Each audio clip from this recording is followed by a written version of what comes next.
Luckily, hi, this is Dr. George Pimentel. Hi, George. Hi, this is Dr. George Pimentel. When did you become a Trekkie?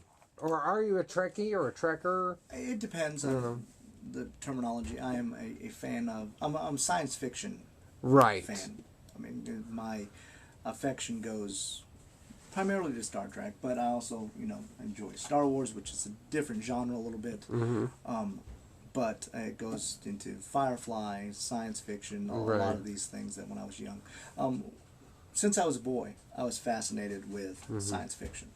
So it started young from Battlestar Galactica, the original one. The original with Starbuck. Yes, and so it started there, and of course watching reruns of the Star Trek series, and then the animated series that came on, and it just grew from there. I was always as a kid also read all kinds of science fiction. So it started very early for me.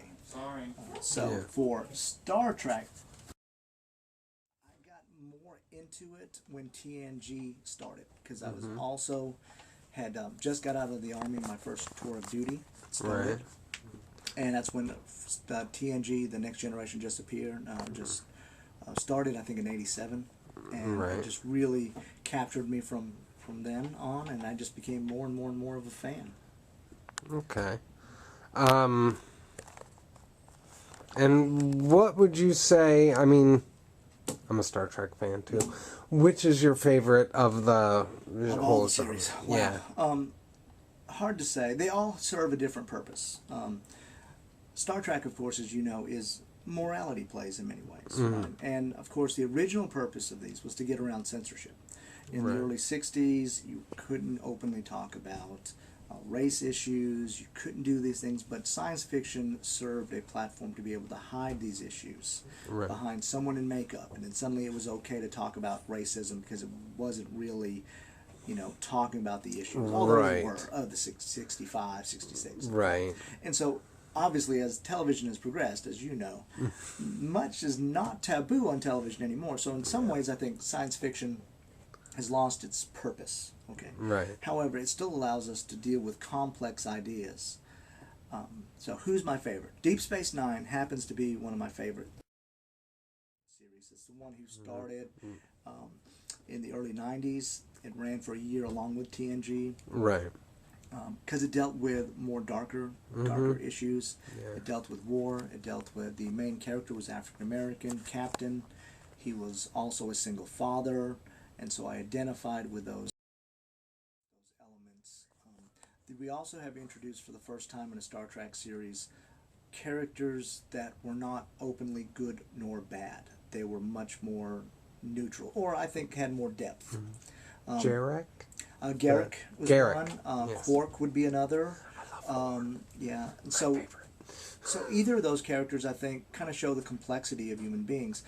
One of the issues that TNG suffers from is that there's no character conflict at all in the series, and that they have to continually pull out in outside sources to be that character conflict. Right. Which is fine. Who my favorite captain is, it has to be between Sisko, Deep Space Nine, and Jean-Luc Picard from TNG, though, still. Blah, blah, blah.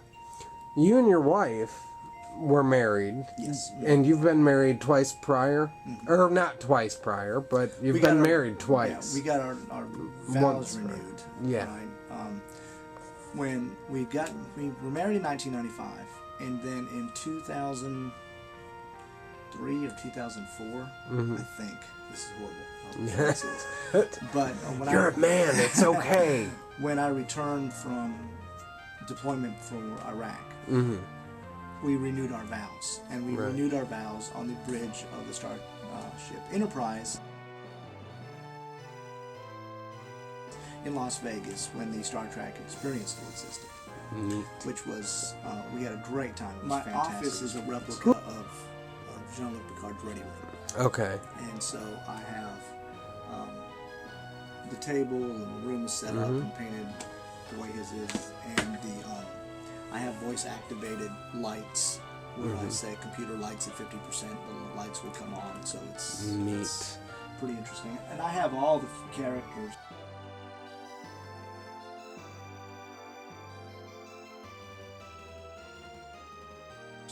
from all the series.